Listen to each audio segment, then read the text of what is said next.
Balag.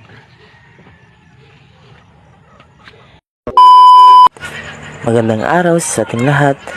Kanina palang umaga nakita ni Mrs. yung saging namin na luto na raw. Kaya tinawag niya ako. Tara, tingnan po natin. Bago ko pala putulin, picture daw muna siya. So, ayan yung picture niya. Kaka-inlove talaga siya. A few moments later.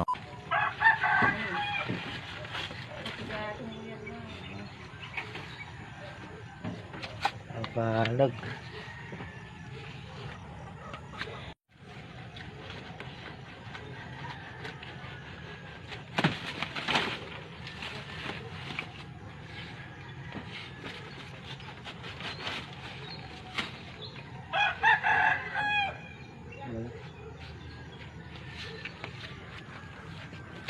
Nakapansin mo.